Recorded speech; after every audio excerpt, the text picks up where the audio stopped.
여러분 반갑습니다. 주식의 맥모닝입니다. 네, 이번 시간에는 현재 큰 폭으로 빠지고 있는 GS건설 한번 빠지는 이유와 그리고 저점 라인 어떻게 향후에 펼쳐질지 한번 보도록 하겠습니다. 네, 일단 오늘 건설주들이 지금 큰 폭으로 하락세를 보이고 있는데 GS건설뿐 아니라 현대건설 그리고 네, 대우건설, DLNC 이런 굵직굵직한 대형 건설사들이 지금 5%대에서 4%대 큰 폭의 하락을 보이고 있다. 이런 부분은 네, GS건설의 어떤 개별적인 악재 요인이라기보다는 네, 건설사 전체 섹터의 네, 지금 센티멘트가 지금 좋지 않은 게 주 원인이다 이렇게 볼 수 있겠습니다.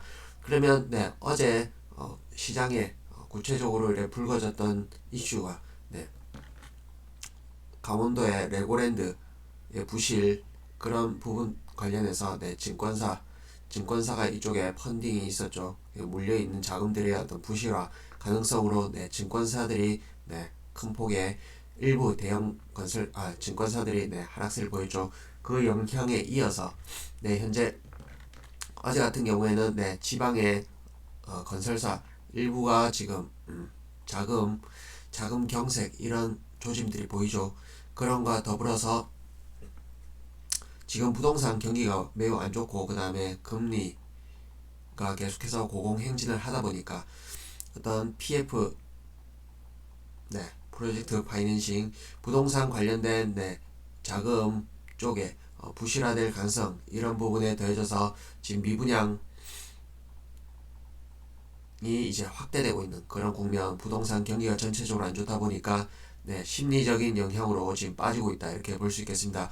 그러면 네, 혹시나 대형 증권사들 가운데서도 일부 PF 관련 부실화될 수 있는 부분들이 분명히 있을 수 있겠죠. 그런 부분들은 현재 지금 부동산 시세 자체가 본격적인 하락에 앞서서 지금 거래가 안 되는 수준에서 고점에서 계속 이렇게 횡보 중에 있다. 이 부분이 점차 이제 금리 인상으로 더불어서 이자 압박에 이제 경매 물건 쏟아지고 이제 본격적으로 이제 부동산 아파트 가격이 하락하기 시작하면 네, 이 부분이 이제 불거질 수 있겠죠. 그 시간까지는 조금 시간이 있다 보니까 지금 쉬쉬하는 가운데 네, 기관들 매도세와 더해져서 네, 주가가 계속 흘러내리는 형태다 이렇게 볼 수 있겠습니다.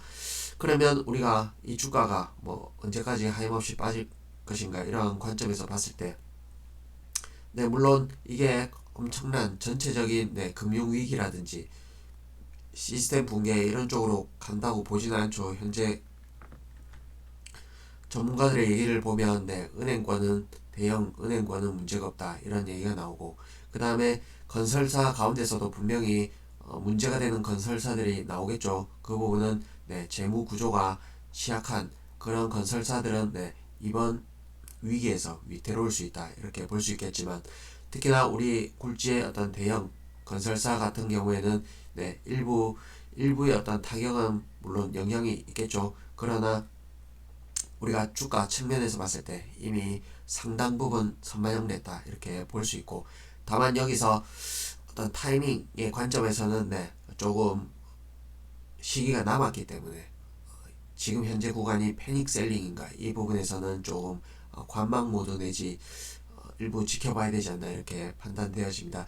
그 부분이 본격적으로 언론을 장식하고 실질적으로 건설사들의 부실 문제가 뭐 구체적 액수를 더해서 불거질 경우에는 네, 대대적으로 이렇게 시장에 알려지는 경우에는 네, 엄청난 좀 변동성이 일부 나타날 수 있겠죠. 그런 구간이 되면 전반적으로 패닉 셀링과 함께 주가가 이제 바닥을 다지고 턴할 수 있겠다 이렇게 볼 수 있겠습니다. 그러면 현재 지금 재무제표에 나오는 기업 가치 그리고 전망치 자체는 네, 향후에 수정될 가능성이 일부 있겠죠.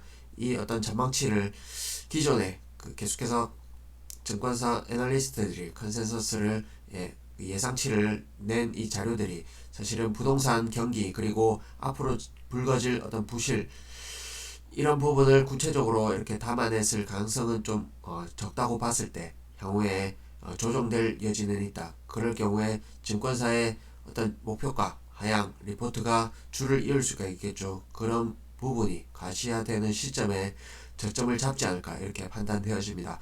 그러면 우리가 현재 나타나는 23년도, 24년도 이익은 믿을 수 없다 이렇게 봤을 때 우리가 일시적으로 과거 17년 지금 현재 재무제표에 나타난 수치 상에는 17년도에 순이익이 적자를 지어냈죠.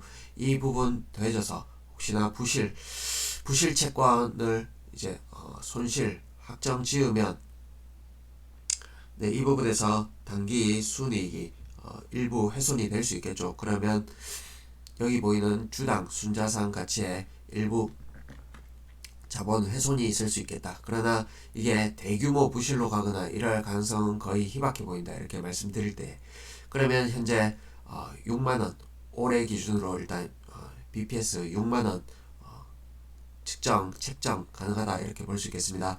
그러면 현재 주가 21,600원 그러면 63 대략 0.370배 수준 된다 보겠습니다.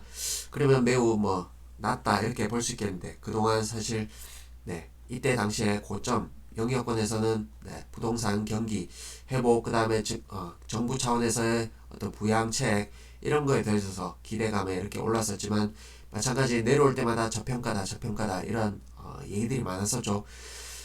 그러나 현재 국면 역시나 현재 추세 그리고 심리 모멘텀은 좋지 않지만 지금의 자리에서 버리고 도망가야 되느냐 그런 관점에서는 사실 쉽지 않다 이렇게 말씀드립니다.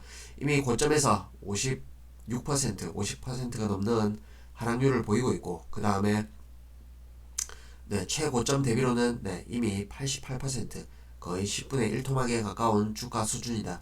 그리고 기업 이익 자체가 어떤 적자 투성이거나 재무 구조가 망가진 상태가 아니기 때문에 결코 이 가격에서 포기하기는 너무 억울하지 않나 이런 생각도 해보게 됩니다.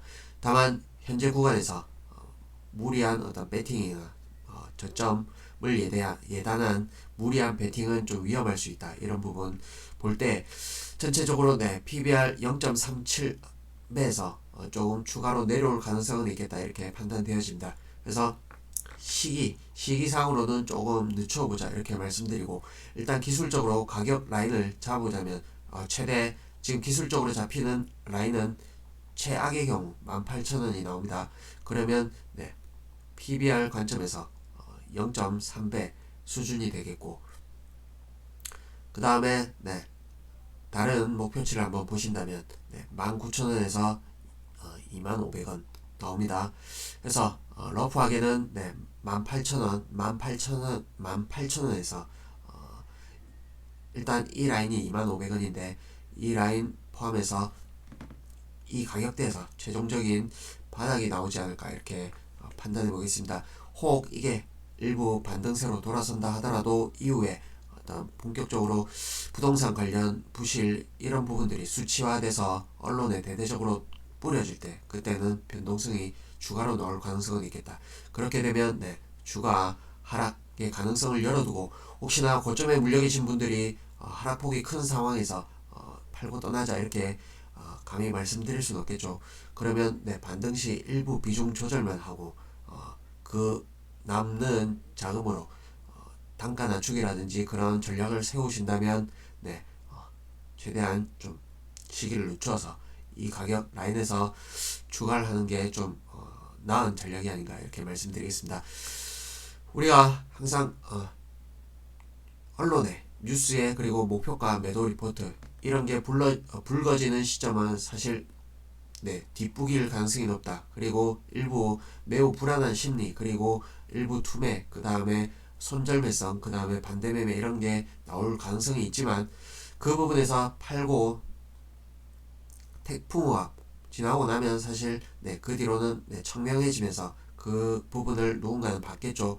그렇게 되면 시세는 돌려가는 과정이 나온다. 이렇게 봤을 때 사실 지금 현재 현금을 들고 있는 사람은 저점을 어느 구간에서 지금 노릴 거라고 봅니다. 그런 부분에서 기업에 이상이 없다면 우리가 잘 버티자 이렇게 말씀드리고 옥석가리 차원에서 봤을 때 GS건설은 향후에 또 살아남을 기업 중에 하나다 이렇게 보시면서 힘내시고 전략 잘 세우시고 대응 잘 하시길 바랍니다. 또 이후에 또 추가 포인트 나오면 영상 올리도록 하겠습니다. 고맙습니다.